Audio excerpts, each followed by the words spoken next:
Did you know using your browser in incognito mode doesn't actually protect your privacy? Take back your privacy with IPVanish VPN. Just one tap and all your data, passwords, communications, browsing history, and more will be instantly protected. IPVanish makes you virtually invisible online. Use IPVanish on all your devices, anytime you go online at home and especially on public Wi-Fi. Get IPVanish now for 70% off a yearly plan with this exclusive offer at ipvanish.com/audio. The show is brought to you by our generous patrons at patreon.com/FalloutLorecast. Robots Radio presents the Fallout Lorecast. Welcome to the Fallout Lorecast, a place for the Fallout community to come together to explore the boundaries of our knowledge about the world of Fallout.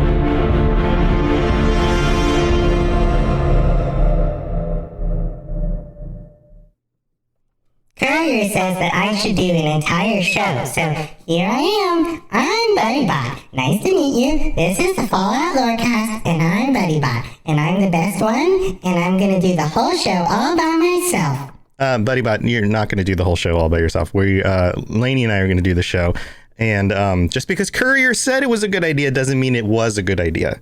I don't know. I think it's a good idea.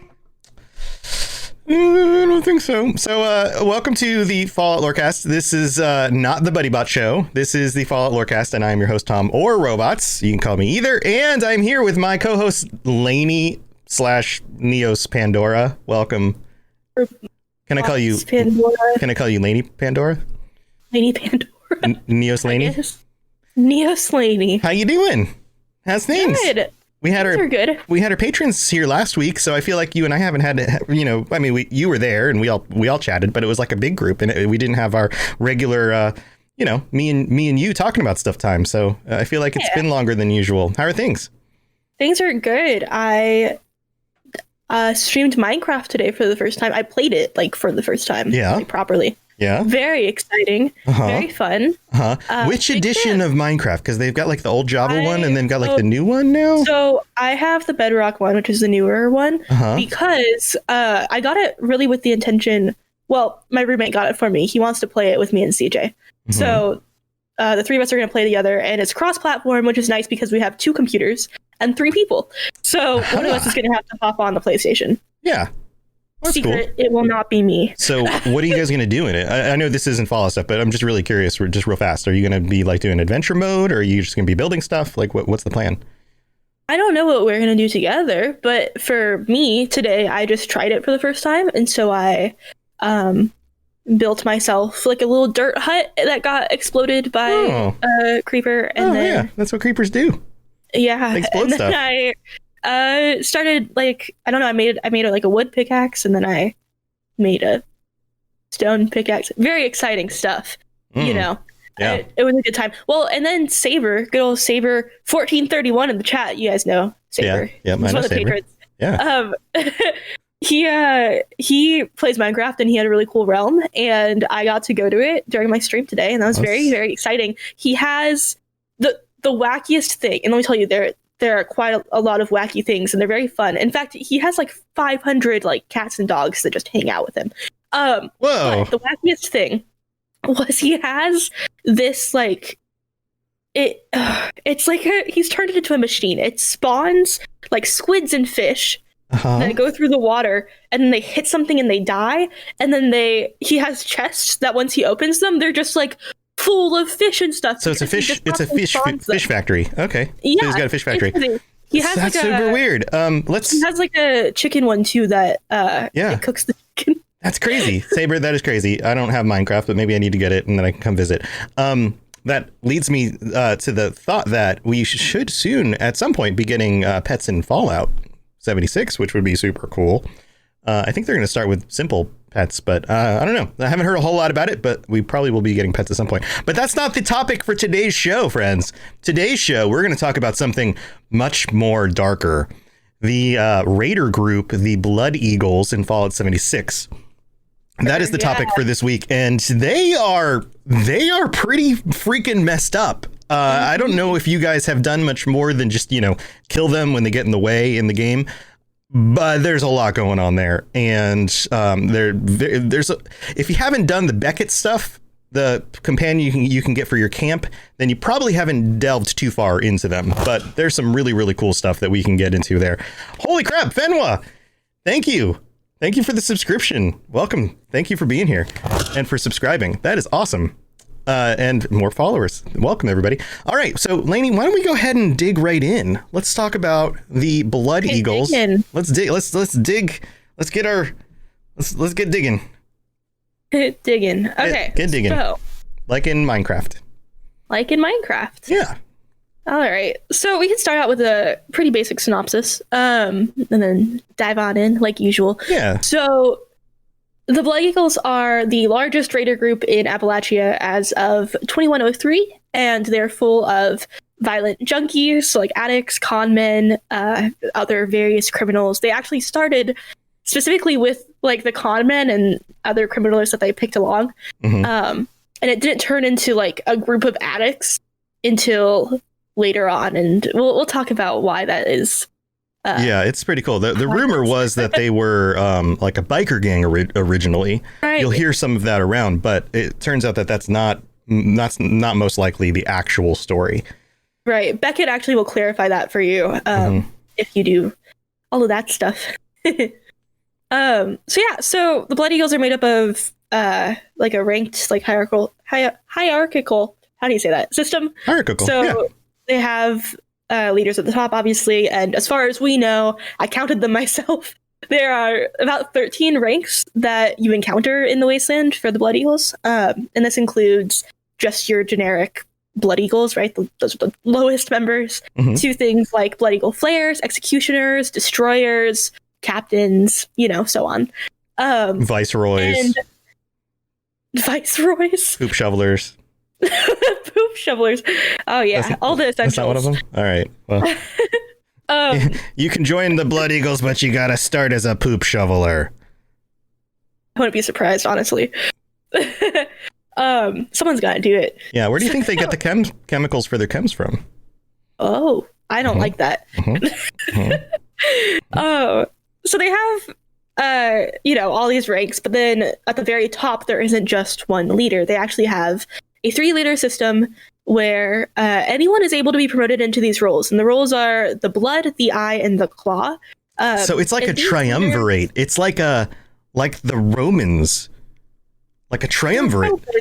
Okay, so in Roman history, there was a period in time where the empire is actually controlled by a triumvirate of leaders. So the empire striked back. Sort of, yeah, but it was their way of balancing the power for a little while. And it didn't always work because 2 would always team up and then they'd take out the 3rd and then they'd have to replace that one. Actually, yeah. That's an interesting assessment because that is how. Oh, what was it in Fallout? My camera 4. keeps moving. Wait, what keeps moving? My camera is not. I have to reset it. It's being weird. It's fine.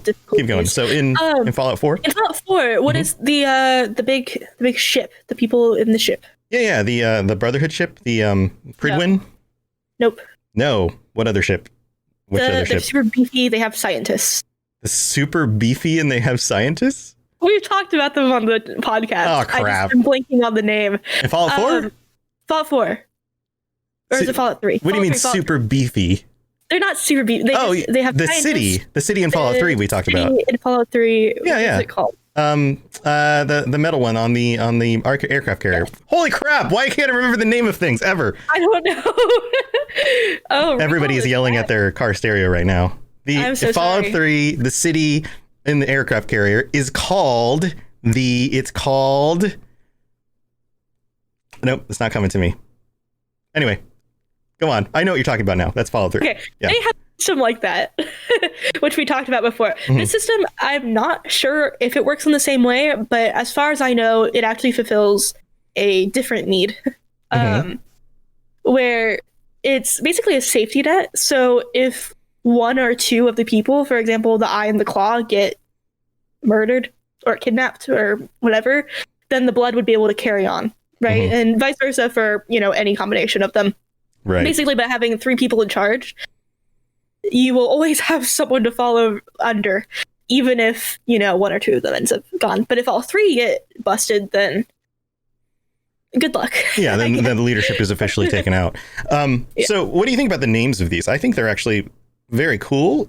And they are cool. I mean, they go directly with the name of the group, which the Blood Eagles is good. They're very themed. Well, if you think about it, like an eagle is known for its eyesight, its talons, right? And then, its ability to fly and things. But then being that they're blood eagles, the blood. So blood, eye, and claw would make sense. Right, those are the three essential components. Yeah. I would imagine that you could also take those three components, and there isn't much detail about this, but you could also designate, say, what parts of authority they have over. So, for example, the Claw could be a group that is more militaristic, maybe the group that goes out and fights or defends the Raider group. The Eye, that makes sense for a group that's more reconnaissance, right? And then the Blood Scouts would be like internal workings of the group. So you could actually probably even divide it that way too across the leadership. So I don't know for sure that that's what they do because we don't have enough information about them to know that, but it would make sense by those titles that may actually be the case. Right. So they live across a good chunk of the map, if you will. So they're in the Savage Divide, they're in the Ash Heath, they're in the Cranberry Bog, and you do not want to run into them. If you are a trader or a settler or anyone and you're just trying to make your way across the areas and you encounter a Blood Eagle camp, that's it for you. Like, they will indiscriminately fight you until you're dead or until they die, right? Either way, they're satisfied, I guess. But yeah, so it's not a good area. And how, you might wonder, have they been able to encompass this whole area? How did Rivet City? It's Rivet City. Fox in chat. Rivet City. It's Rivet City. Sorry. Yes. Sorry. Go on. Go on. How are they able to cover so much land? And it's because they don't build their own camps. They actually move into abandoned camps from former raiders, which takes a lot of the work out of kind of setting up camp. So maybe Blood Vultures would be a better name. Blood Vultures. Well, we'll get to the name at the end. It's a nice little treat. Oh God, it's not nice. It's not a treat. It's not nice at all. Fenwa knows what we're talking about. Yeah. So they move into camps that already existed, which means that it takes out all the effort of like actually setting up shelter. They just get to kind of fill in the gaps and work within them, which is really cool. So they can be essentially anywhere they want, right? Because it's more of like a migratory group. So they're not really going anywhere. They're more nomadic. They tend to be nomadic. That's the word you're thinking of. Yeah. But they also they're living off they're living off of the corpses of previous societies. In the most extreme sense. So like raider groups and survivors in the wasteland always do that, right? They're living off of the remains of the previous world a lot of times, but this group is now living off the remains of those people. So they're the scavengers. It's like they're the scavengers of the scavengers, which is like two steps removed. And that's the least of their what makes them interesting. So there's a lot of them, right? They take up a lot of space, and there is just as many people in the ranks, filling all these camps. These aren't empty camps everywhere. There's fully functioning Blood Eagles camps across the map. And how do they do this? How do they do this? How do they do this? How do they make this work? With drugs. Oh, right. The solution to all the world's problems. Drugs. So what they do is they do it. Well, okay, there's like two separate ways they could go in order to recruit more members. One of them is that they will find people that are already addicts, usually addicted to Buff Out, I find is like their go-to. And they will meet these people. They will have a grand old time. They'll give them a ridiculous dosage of their drug of choice. Their poop drug? The poop drug? The poop drug that they make? And then they take it away and they say, you can get it back if you join us. As they do, as drug dealers do. First sample's free. Don't fall for it. Free. No, it's true. Like, it's the thing. It's a thing. Hey, man, try one of these, and then you get hooked, and you have to buy it. Oof. Yeah. Well, yeah. So I mean, so they'll target people who either already are addicted to things, which means that they, by increasing the dose that much, it just makes them need that, right? That's how drugs work. Yeah. They also target people who may not have any addictions at all, but they'll do the same kind of thing where they kind of force it on them, and then they're like, hey, you want to feel okay again? Gotta join up. Gotta join up. Yeah. Gotta join up. Yeah. So this keeps them under their control, because if not the Wastelanders, well, I guess they are Wastelanders. If the Raiders are all out of their minds constantly, then they can't plan things like leaving.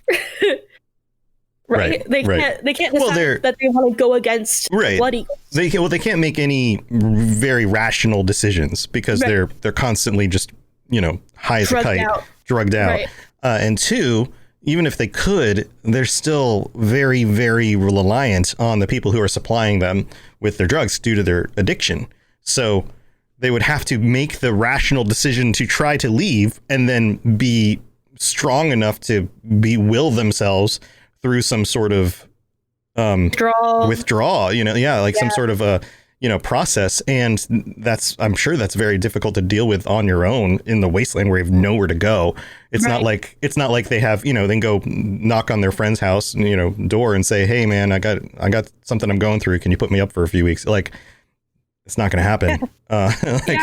If we're looking at it from like a real world perspective, you also see that like lots of withdrawal can be, especially if you have been on very high dosages of something, can be deadly.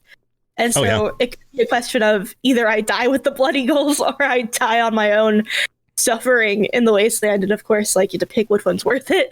And so it's rough. There's also a lot more that they do to kind of keep you in their ranks. So they're expected, if you are a part of the Blood Eagles, you have to stay on the drugs all the time. You are on a bender from the day you enter to the day you die. Like, that is it. And so I can't imagine the longevity of their members is particularly high. It's not. Well, I mean, they also fight indiscriminately. So, like, they're not. I can't imagine they're very coordinated either. For a good time, not for a long time, Right. Yeah, I guess so. Or something like that. Yeah. So they have to be drugged up 100% of the time. And if they are noticed by the leadership as becoming noticeably sober, either suddenly or over the course of time, or if they find someone who is explicitly attempting to escape or that they believe might be escaping, they will publicly torture them in front of their camp. Wonderful. Usually to the extent of them dying. Most people do not survive the public torture. So usually it is just they torture you, you are dead. So people do not want to stop the drugs or leave because it's basically guaranteed that you won't make it out. And if you do, you have to go through the withdrawal. You have to go through whatever you're healing from the public torture. Jeez. It's not a good time. Yeah. And everybody has seen what happens to people who try to leave.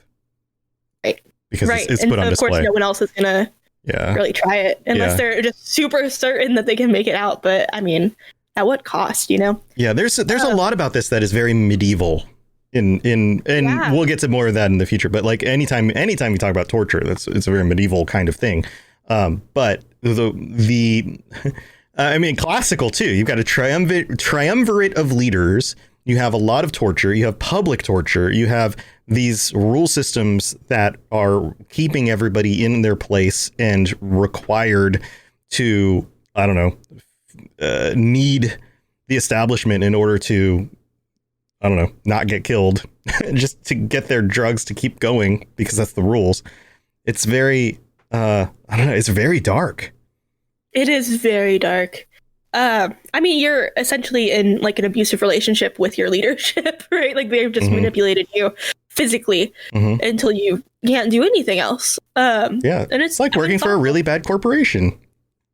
It is like working for a really bad corporation. And that's actually a perfect parallel because the only way in this group to really like get any relief, because you can't leave, is that you just have to like obey and work really hard and hopefully move up in rank until maybe you're able to kind of, get a chance to be clear-headed and make actual decisions. Yeah.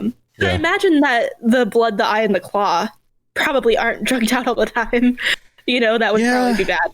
It's, you'd have to wonder, how do you, if you've moved up through the ranks in order to get there, you've got to be addicted anyway, right?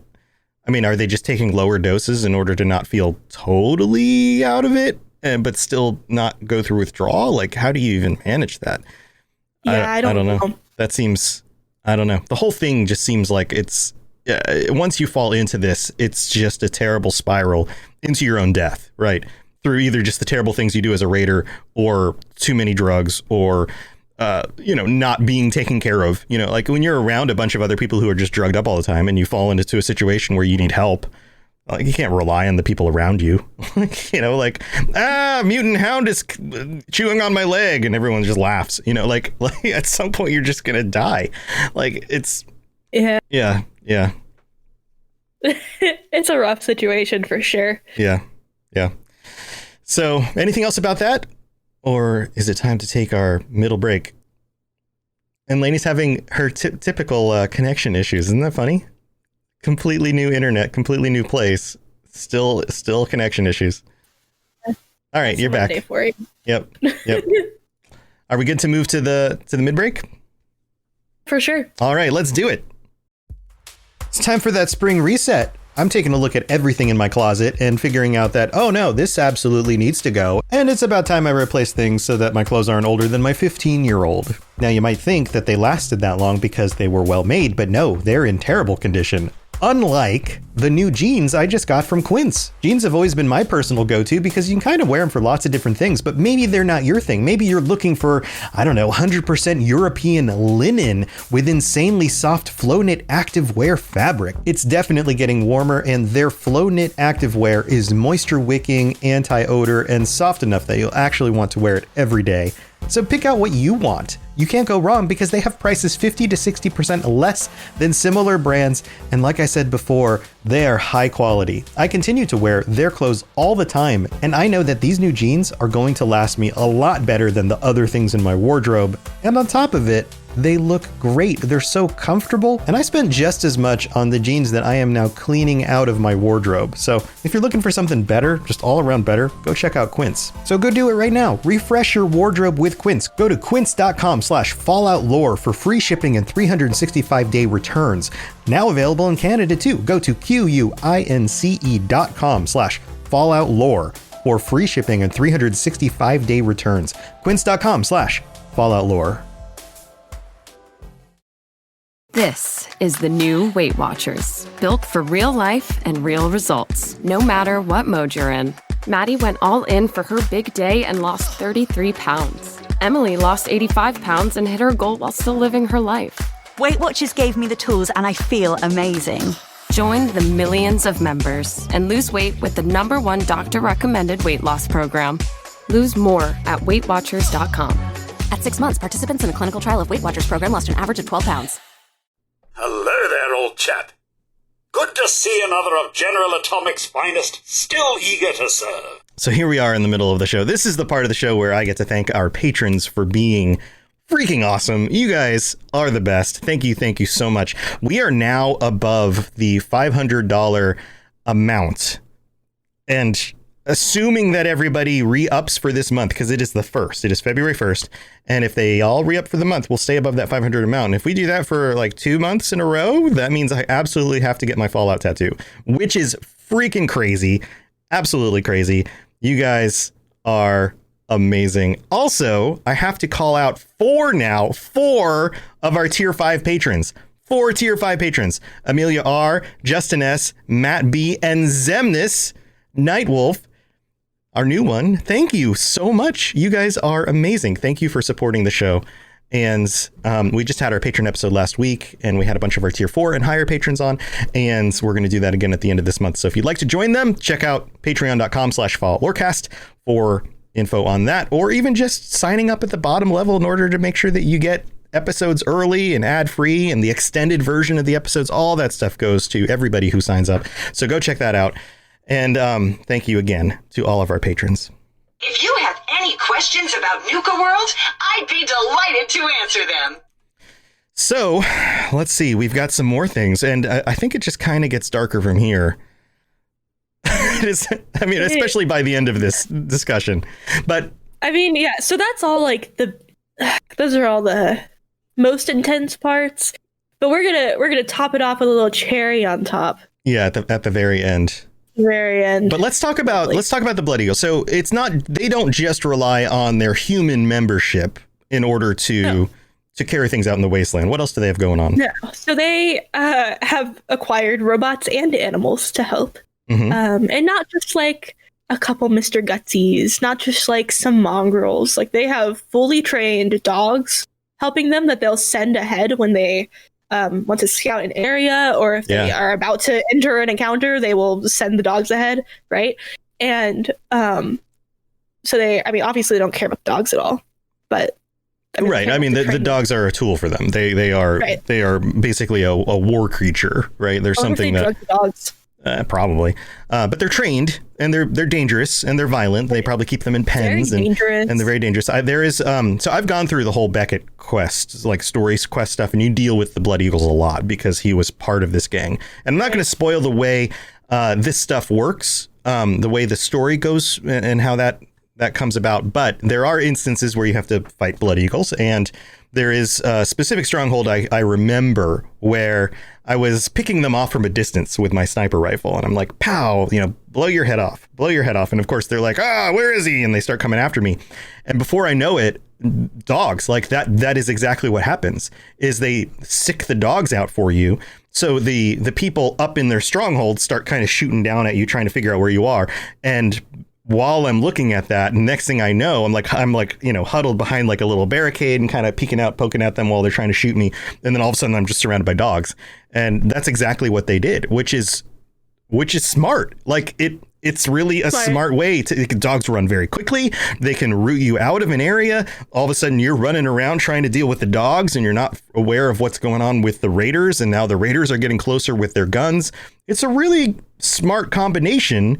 And it makes sense why hunters use dogs and guns, because the dogs can root out the prey and the hunters can shoot them. And it's the same exact thing here. So they have the dogs, and like I mentioned, they have robots. And they, so in the human factions that you encounter, you don't usually find, like, you find some people working with dogs occasionally. Mm-hmm. Super mutants. Yeah, they have the big mutant hounds. They're mutant hounds. Right. But in terms of most human factions, you don't really encounter people with like robot armies or trained dogs as much.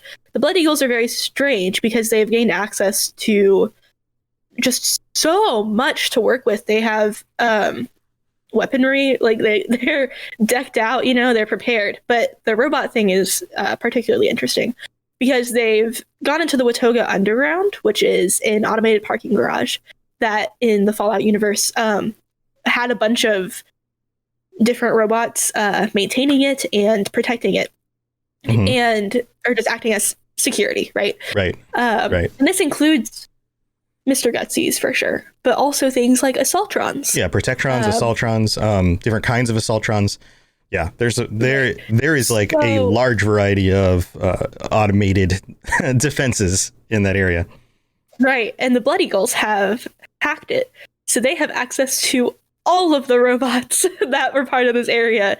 Not only a couple, not some that they've snatched and rewired, that just all of the robots that were supposed to protect this area now belong to the Blood Eagles, which means that they've essentially like doubled their manpower.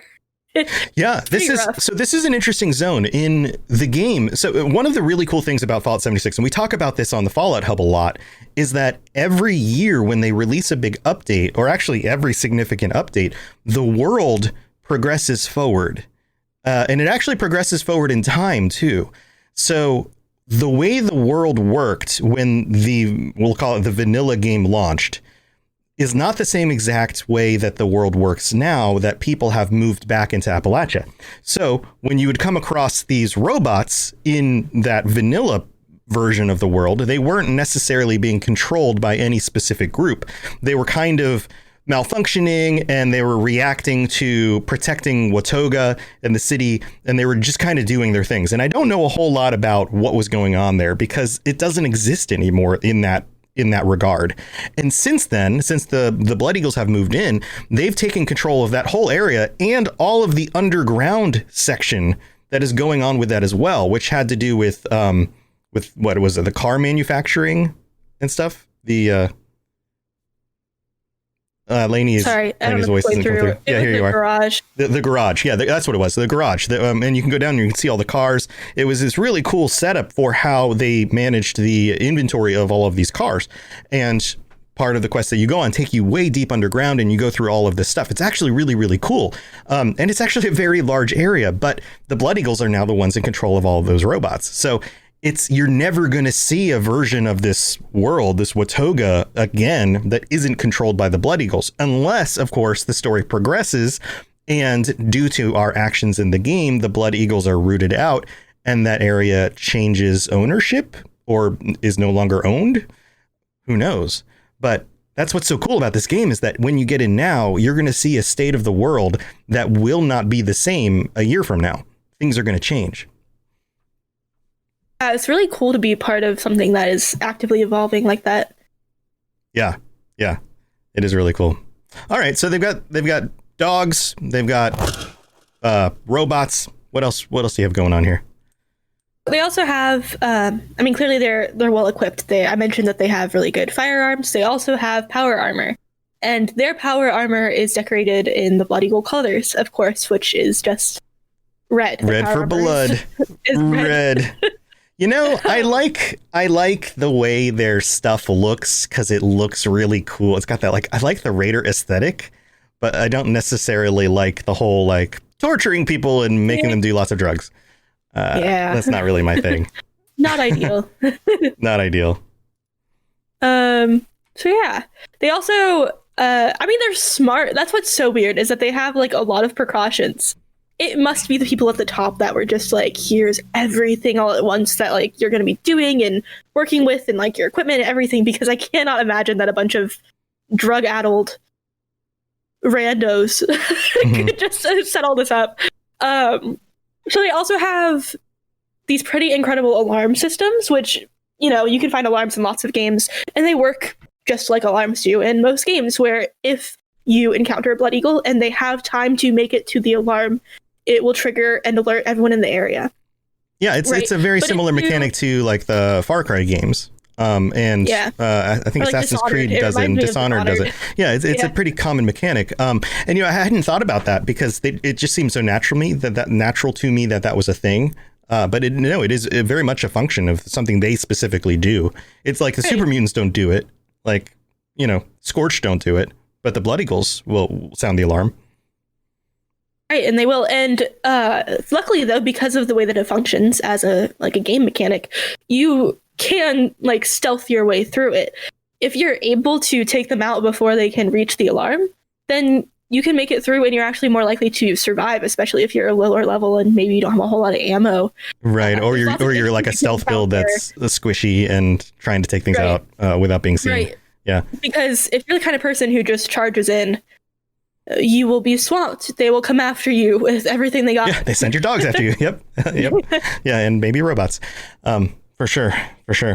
So, all right. So they seem like a pretty terrible group. That they can't get any more terrible than that, right? That's it, right? I mean, Blood Eagle doesn't mean anything else.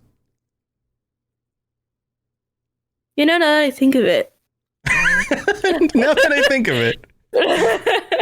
So someone hinted at this earlier. Who was it? Do you remember in the chat who talked about it? I've lost it. But this was hinted at in the chat if you guys have been already watching.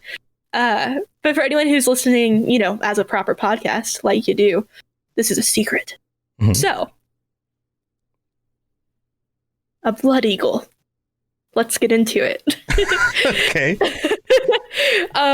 In Norse history, this was a Viking thing. It was a form This is of super torture. gross, by the way. Super gross. If you're squeamish, honestly, you may want to skip this. But yes, yeah, super gross. This is the end. Like you can leave. No hard feelings at all. So it's a form of torture where they open up your back. I don't know why I'm motioning. I'm like, here's a demonstration. They open up your back. They separate your rib cage from the spine, open you up, and then they take your lungs and they pull them out your back so that you look like a bird, an like eagle. You have wings, you like your lungs become wings that are out of you. Like they sever your ribs so that they could pull the lungs out. Oh, you're a blood eagle. What? Whose freaking idea was this? And then why did it catch on? I mean, it's terrible. It is terrible. Don't quote me. But there's God, if you just like, if anyone is interested and like hasn't heard about any kind of torture like this before, and you're like, how could humans do that? Oh God, there's worse out there. Yeah, but this is pretty bad. Like you would have to imagine that your lungs don't really even work very well once you do that. Not to mention the pain of having to go through that. Oh no, you're done. Like that's it. There's no recovering from that. Your insides are your outsides. Yeah. What do you do? Yeah, that's it. That's no good. It's no good. Yeah, you know what? Thinking about torture, it's one of the things that hits us as, I'm not justifying torture by any means at all. But when I try to understand human history and the terrible things that humans do, even in our own world today, but especially in previous iterations of the world, and you look at something like this, you have to understand that we don't actually kill the food that we eat anymore. Back in between 700 and 1000 AD, back when this was a thing that people, the Norse culture did, the majority of humans, 90% of people, actually raised and killed their own animals in order to eat. So they were constantly butchering things. They knew from a very early age what things looked like when you chop them up. They dealt with blood all the time. They dealt with the organs on things all the time. They were skinning animals and chopping the meat off and pulling the internal organs out. Lots of animals are incredibly similar to our body in the way that their organs are made out. Yeah. It seems crazy. You could be like, oh, these people eat pigs. How could they possibly know? I'm not saying blood eagles eat pigs. Sure, but sure. Random people eat pigs. How could they possibly know the anatomy of a human in order to do some crazy torture? Yeah, but it's the same. We look very similar. Yeah, and any mammal is going to have lungs. It's going to have a heart. It's going to have a liver. It's going to have a stomach. It's going to have intestines. Like the inside parts of your body are all very similar to other mammals. So they would know that if, when you stab a person, they're not just, red goo on the inside, that there's stuff in there and things are kind of organized in the same way. So not only do they know this, but they're also desensitized. Imagine growing up on a farm where you have to slaughter your own animals all the time, every week, in order to make sure that you have meat and food on your table or food to sell to your community. Eventually, you become desensitized to this. You just do it over and over and over again. It becomes a thing. And the other thing that happens in human psychology is we often define our enemies as other. We see them as lesser than us, like an animal. And this is a very common thing. And we have to break this. We still have to fight this in our own psyche today. This idea that people we disagree with, even just disagree with, not even our mortal enemies with and have been warring with for years, people we disagree with, we tend to dehumanize. And in a society where you have been warring with people and people have been killing the people that you care about and you're at war with them, it's very easy, and they look different than you and they've come from a different place and they speak a different language. It's very easy to dehumanize them, to think of them as animals. And if you think of them as animals, then maybe you can do the things that you do to animals to them. And so therefore these kinds of things come about. And it's not a justification by any means. It's just an understanding of how this may have been something that wasn't so far-fetched in the past, but that today seems absolutely crazy. Many of us today see a spider on the wall and we're like, I don't want to squish it, it'll be gross. I don't squish the spider, or we run over something in our car and we're like, I hit a bird. It's so gross. But it's not the same thing to people who grow up on farms. Even in the 20th century, by the middle of the 20th century, by World War II, half the population was still farming. That was half the population. Like, it's only these last few decades where everything's moved away from that, and farming has become so efficient that such a small percentage of the population actually does it. And even when they do it, it's often desensitized. We use machines. We don't necessarily use people in all of those roles. So anyway, just Something kind of really cracks me up. a long description of that. Yeah, go ahead. People who, like, when people are talking about unsolved crimes or, like, you know, anything where, like, there was some sort of gruesome murder, right? Mm-hmm. And they're trying to figure out, like, who done it. Lots of the time, I listen to a lot of these, like, true crime things, right? And they're always like, they're very popular. They knew where the organs were. They took out the liver. Like, they must have been a surgeon or, like, had a medical background, as if human beings aren't, like, we're not that complex animals. Like, yeah, it's so it blows my mind.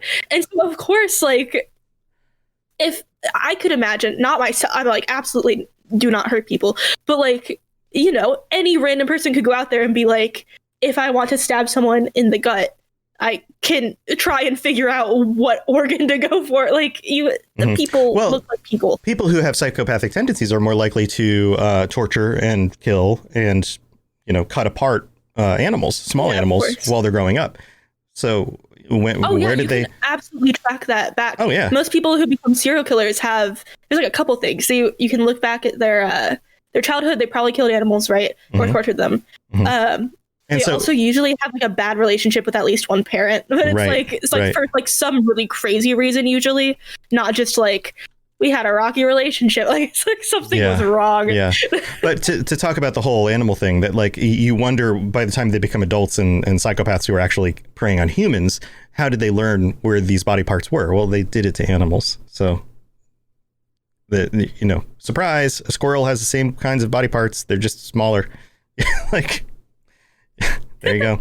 All right. Well, that's enough on the gross stuff. We'll skip that stuff for that. But that's the Blood Eagles.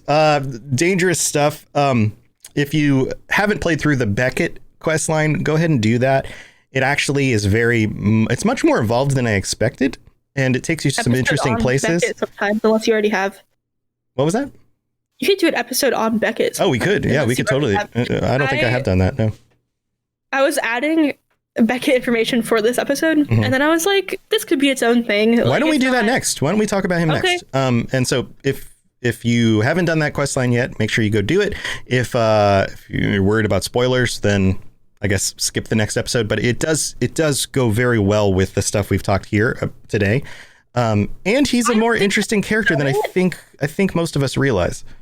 I don't think that I've done it. And so on that note, if anyone else would like to see the Beckett quest, I could stream it, because I don't think I've done it yet. Yeah, you should do it. You should go get Beckett, add him to your group. And then, you know, like, I don't know. I'm not going to spoil anything, but of course, when things do work out well, he's very, very thankful for your help on stuff. And it takes him a while to kind of trust you. It's interesting. I don't know. There's a lot going on there. You can really, I don't know. You can tell. Hopefully they continue to flesh out some of these companion characters more in future updates as well. I think it would be really cool for them to not just have one little storyline and then they turn into your just regular camp person. You know, it would be interesting for them to kind of expand that out, or potentially come places with you and leave your camp, you know, and be like a side companion. They're actually adding that to Elder Scrolls Online, this idea that you can take some of your companions with you places now, which is a new thing that's going to come out this year. Yeah. So cool stuff. All right, Lainey, what else do you have going on before we head out? You're streaming again. I finally think I can consistently, like, have a schedule again, which is really nice. Right now, that looks to me like Monday, Tuesday, and then like a Friday or a Saturday or both. So it's gonna be like 3 to 4 days a week, Monday, Tuesday, and then like Friday, Saturday, question mark. Cool. So yeah, so if you are free those days, it's usually during the daytime on the East Coast. So like either sometime between like 10 a.m. and like noon is usually when I get started. And then we just go as long as we go. So you guys are all welcome to join at any time. I'd love to have you. Go check out our stuff. I've been doing my stuff. You know, I've got all my shows, robotsradio.net. The network is growing. We actually have 5 Rocket Club shows on the network. These are new and upcoming shows that I'm helping grow their ability to not only to create podcasts, but also to market their shows and get them launched right on the right foot. So if you're interested in joining us, we have one more slot open for right now.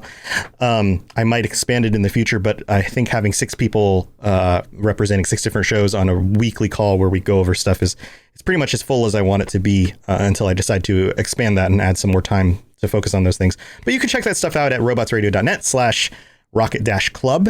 And I've got my other shows, and I try as often as I can to stream during the day to do some of my work streams. You can be my work buddy while I edit podcasts and do things like that. Today, my son was doing some science project stuff, and I had to kind of be back and forth a lot. So I worked on things, but then like ran out of the room, and I worked on things and ran out of the room. So it was kind of a busy day. It didn't make sense to stream. So that's what I've got going on. But definitely check out everything going on at robotsradio.net and come back next week for our live show Monday nights, twitch.tv/robotsradio, 9 p.m. Eastern, 6 p.m. Pacific. And we will see you guys next time. Have a wonderful rest of your week. And until next time, don't go taking drugs and killing people. That's not a good idea. Chasing waterfalls. Sorry, I cut out. Don't go chasing waterfalls. Don't go chasing waterfalls either. Don't go chasing. We're gonna get DMCA'd on Twitch while we sing this. Check out robotsradio.net. Also, look up the Robots Radio YouTube for videos about Fallout and other things. And check us out on Twitter, twitter.com/robotsradio. You've been listening to a Robots Radio podcast. Smart shows for interesting people. Check out all the shows at robotsradio.net. How much of a song can you sing badly before you get DMCA'd by Twitch? Should we test it out? I think you can get through a whole song. Don't go chasing waterfalls. Oh, it's delayed. There's a delay there. It's messing me up. You got to do the harmony. I can't harmonize. I can't sing. Let's try to harmonize over a delay. Here we go. All right. No, we're not going to do that. I'm scared. Singing should be okay to do on Twitch. Piano. Yeah, I'll piano some. As long as there isn't a pre-recorded portion. You know, I've heard though that sometimes the algorithm, if it's too close to the original, will actually tag it. Will actually flag it. I wonder if that has to do with the key it's in and all that kind of stuff. Oh yeah, definitely the key thing, because YouTube does that too. That makes sense. Mm-hmm. That wouldn't be surprising at all. If it's too similar, it'll flag you. Yeah, YouTube will do the same thing. For sure. I've been using a lot of DMCA free songs that are lo-fi versions of real songs though, so not just like the weird like stream beats or whatever, but like genuinely like they're like covers and like whatever. There's a bunch from like Avatar: The Last Airbender that I like. They're cool and they don't flag those. Although I've been flagged for like stuff that didn't even make sense to me before, so like I don't even know. Yeah. It's weird. I try to, like, when I play Fallout, I try to turn off the music. I leave the in-world radios on, but yeah, you have to turn off the music because it'll. I got DMCA'd for the Sims music. What? That's weird. But some of the Sims music sounds like actual music. Some of it is. Some of it is actual music. They just changed the words. And some of it, the singing is actually the original artist. Like right, like the Katy Perry one. The Katy Perry one, yeah. Yeah, that's the one that comes to mind. Huh. Interesting. Interesting. Oh man. Guys, I can't wait for the next update on Fallout. The UI update that they did is so good with all the like I don't know, what is it called? Quality of life changes that they did. That stuff so nice. Have you seen that, Lainey? Have you loaded it back up recently? Playing a lot of Nuclear Winter recently, but also I just dived into Minecraft. So yeah. Crafting and playing Apex Legends mostly. I don't know, being into battle royales right now, I guess which is so funny. I used to be really good at them, and now I'm garbage at them. I've just gone backwards. What happened? I'm so bad. I think part of it is like the adjustment to using a PC, of course, because I don't like it is not the same. But like even just on a base level, I make mistakes that I never ever would have made otherwise, and I'll do them playing with other people that I know or on stream. Yeah. There's some clips of me dying in ways that just like should not have happened. Yeah. Camp loadouts. Oh, camp loadouts. That's gonna be so good. They're gonna have camp loadouts where you can like swap between different camp builds. You're gonna be able to like swap out your perk cards and your special score. You can rearrange your special points. That's great, because then you can actually try out different builds without having to like completely rework a character or grow up another character and level them and all that. It's gonna be so nice. I'm almost to, maybe I'm at level 40 in Fallout 76. Oh yeah, I don't remember. Oh, we gotta get you to 50. We gotta get you all the way to 50, and then we can grind. Then we can grind some really good weapons and stuff for you. But I think this is the highest level I've ever gotten in a game before I've made a new character. I just never touched it again. What? Yeah, I have distinct memories of playing lots of other Bethesda games and making it to like level 12. And then starting over? Yeah. Have you finished them? You finished Fallout 4, but what level did you finish it? I don't remember what level I was when I finished it. Probably more recent, maybe like 20 something. Yeah, but, and every game has a different leveling system. Like, what's the equivalent? Yeah. Yeah, it's pretty weird. I've played Skyrim, like, so many new characters at this point that, like, I don't even know. They just all mush together, yeah. They just all mush together, but I swear that I've never gone above, like, 15. Right. Yeah, I've been doing my naked Skyrim, wizard playthrough on VR. And I got this new VR headset is a HP Reverb G2. That's stuck on stuff. This thing is beautiful. It has the highest resolution of any VR headset and is phenomenal. It is gorgeous. I got it's recently. You know when you wear a VR headset and you can see all the pixels and it looks like you're looking through a screen door? This one looks like I'm looking at my monitor from about this far away. That's amazing. It's amazing. It looks like I'm looking at. It's not perfect. It's not like I can't see the pixels, but it's so good that like I just walk around Skyrim and I'm just like whoa, look, this stuff looks amazing. It's really cool. Really cool. What was that? It's really cool. Yeah, it is really cool. Yeah, that's neat. Yeah, I got a like some sort of VR something for Christmas, but I don't know what it is. Acquired it. It was a Christmas gift, and it was shipped to the house of the gifter, and I do not have it, so I don't actually know what it is. But I know didn't tell you specifically what it is. It was Christmas. That's a month ago. I don't remember. Tell them to ship it to you. Gosh. I'll get it. I just have to go to Lakeland. Yeah. All right. Fine. Yeah. Well, everybody, thank you for joining us. This has been super fun, as usual. Thank you for being here. And it's good to see well, I'm not seeing your faces, to see all of your usernames. That's always cool. So Scully and Fenwa and Fox and Fenwa, thank you for this. Thank you for the sub. Actually, Beelzebub, also thank you for giving Neos Pandora a sub. That was awesome too. And all of the new follows and everybody, thank you for being here. We'll be back for another. Yeah, you got gifted a sub. You didn't even notice. Oh, thank you. Yeah, Flobby Chavi. Now I can do exciting. Your boy Flobbert. Flobbert. You guys should go check out Fenwa. He sings stuff. If you haven't checked out his stream, go follow him. Okay. Yeah, click on his name. Just click on his name and go follow his channel. He plays a bunch of awesome music. Oh, my Twitch. Neos Pandora. Twitch Neos Pandora. Can I drop the link in here, or will it like? Yeah, it'll work. It'll work. I don't lock this down too much because if people are trolls, I just shoot them. I just shoot them with lasers. Oh, thanks, Scully Face. Mm-hmm. There you go. All right, guys. Well, thanks. Have a good night. We'll see you later. Bye.